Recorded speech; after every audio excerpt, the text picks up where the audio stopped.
Hello and welcome back to the Fantasy Playmakers. What is up, guys? In this video, I'm going to be going through my start sits at the running back position. So going through every single week 17 matchup and just letting you guys know there are going to be timestamps down below in the description. So if you guys just want to jump around to your specific players, that is totally fine. I just want to let you guys know that I'm going to be putting out all my start sit videos this week, and then I'm not going to be doing rankings this week, just because there's so much uncertainty with COVID. You put them out, and then the next day there's like 10 different dudes on COVID, and the whole thing just gets switched around.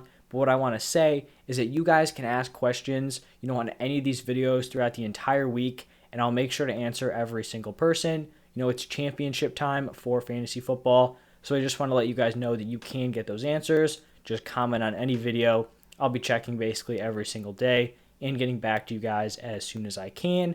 But now that all that's done, let's jump into the first matchup of the week. We have the Eagles taking on the Washington football team, and a lot of uncertainty here with the Eagles. Miles Sanders is injured, so it looks like we're looking at some sort of committee here with Jordan Howard, Boston Scott, maybe Kenneth Gainwell. What makes this even weirder is that Jordan Howard also left the game with injury, so just a lot of uncertainty, and right now I would just be sitting all these guys. If Jordan Howard is healthy, Sanders is out, I would favor Jordan Howard, but I would not be surprised at all if you see Howard with 10 carries, like Scott with 10 carries, and then you have Kenneth Gainwell coming in who gets like 5 receptions, and none of them produce. So right now, I would just rather fade all these guys. I mean, if you're in the championship, I would like to hope you guys have better options than this, but kind of a wait-and-see situation here with that Eagles backfield. On the other side with Washington, you just keep firing up Antonio Gibson. It's probably like a high-end RB2 play.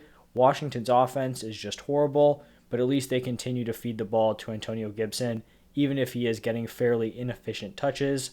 In another divisional game between the Panthers and the Saints, you just got to fade this Panthers backfield. This entire Panthers offense is just horrific, basically aside from DJ Moore, so I would not trust Chuba Hubbard or Amir Abdullah. For the Saints, Kamara definitely had a rough game on Monday night. I still think you fire him up again. He's really the clear top weapon on this team. They should be getting a ton of guys back off the COVID list, so he should be locked in as an RB1. You're sitting as handcuff Mark Ingram. In the next matchup, we have the Buccaneers traveling to New York to take on the Jets.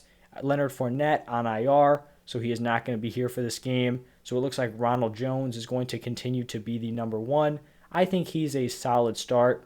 We know what he is. He's a really solid pure runner. When he has the ball in his hands, he knows what he's doing. The problem is he's basically terrible at everything else.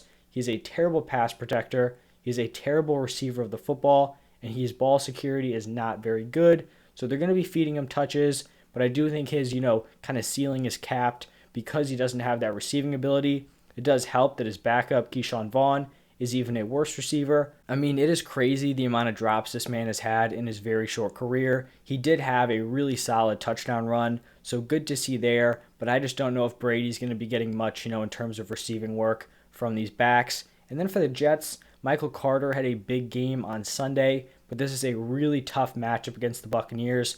I am listing him as a start, but I'd be very, very concerned. It's probably like a high-end running back 3, just because I do think this is still going to be a committee with Carter and Coleman, so you could play him, but you just got to be weary because you're probably banking on a touchdown or a ton of receiving work out of Michael Carter. Up next, we have a matchup with some pretty confusing backfields. The Dolphins taking on the Titans. I think at this point, after watching that game against the Saints, this is a clear-cut, basically three-headed committee between Duke Johnson, Phillip Lindsay, and Gaskin. We saw Johnson and Lindsay get in the rushes. Myles Gaskin was involved in the receiving game. So all three of these players are very clear fades in my opinion. So sitting all those guys. Titans also kind of have a three-headed committee here, but I do actually think you can start one of these guys, and it is Deonta Foreman. He definitely did not have a big game in Week 16. He did kind of save himself with the touchdown. But what I like is I do think Deonta Foreman is going to lead this team in carries, and we know he's going to get the red zone work. So that's the guy I want here. And then I'm sitting Hilliard and Jeremy McNichols. Moving on to the Jaguars Patriots game. For the Jaguars, this one was kind of a tough call with Dare Ogunbowale. Botched that. I know it. My bad. But he's kind of a fringe guy here. We do know he's probably going to have the workhorse role, but this is a rough matchup against the Patriots defense. I expect the Patriots to just run through the Jaguars, and he is a solid receiving back. So I feel like if you're starting him, you're going to have to rely on him getting a lot of touches, a lot of targets, getting those points per reception, because I think they're going to have to abandon the run pretty early on against the Patriots. So I'd hope you'd have a better option, but maybe you're in a deeper league. You may have to just plug him in as a flex play. For the Patriots, Damian Harris is a very, very solid play this week. If Ramondre Stevenson is out, Damian Harris is probably a top 10 running back. They're going to go up early. They're going to run the ball a ton, and Harris is the clear-cut RB1 on that team. If Stevenson does play, I still think Harris is a really, really solid start, but I'd still be sitting Ramondre Stevenson. Then moving on to the Raiders-Colts game, I think you just fire up both of these workhorses. Josh Jacobs, really solid, honestly, fantasy season so far. Definitely, kind of outperformed my expectations for him. He continues to be a start. Jonathan Taylor, don't need to say anything about him. The man's a monster, going to be the number one fantasy running back, and is a lock in your lineup every single week. Then we've got the Chiefs taking on the Bengals, and it looks like Clyde Edwards-Helaire is probably going to miss week 17, so they kind of did x-rays on his collarbone, or whatever you do for a collarbone injury, and it is not season ending, but it does seem like he is still a little bit banged up. So if he does not play in this game, I think you can start Darrell Williams with a fair amount of confidence, and then you're sitting, his backup or would-be backup, Derek Gore. For the Bengals, you continue to fire up Joe Mixon as a solid RB1 play. Then we've got the Giants taking on the Bears, and we're getting dangerously close to Saquon Barkley not being startable. He's not even getting the workhorse touches. This offense is just abysmal. I do think he's a startable option, but he is back-end running back 2, maybe even RB3 range. Unfortunately, that is where he's at.